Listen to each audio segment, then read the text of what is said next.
Pleasant Hill police are actively investigating two homicides that happened in the last 2 months. The most recent happened on Tuesday.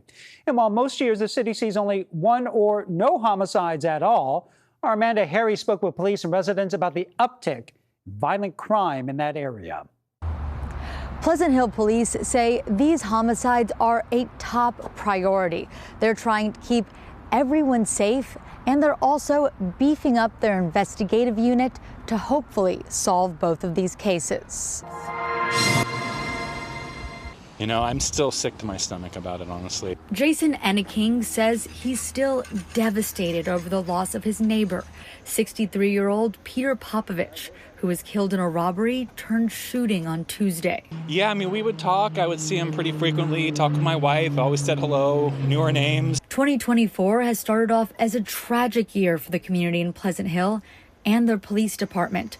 2 homicides involving 3 deaths so far this year.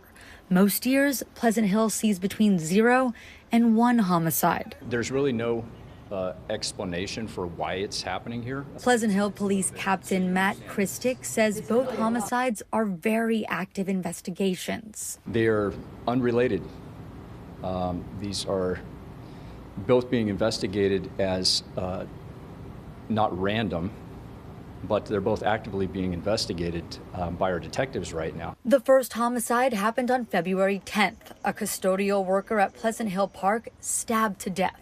The second homicide happened Tuesday. Pleasant Hill police say Popovich was targeted for a robbery while sitting in his van.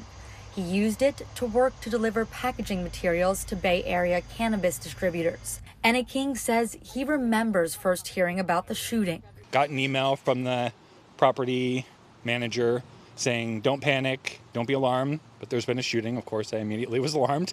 Popovich and the suspect, Trayvon Davis, exchanged gunfire and both died. Police say Popovich had a valid permit to carry and conceal.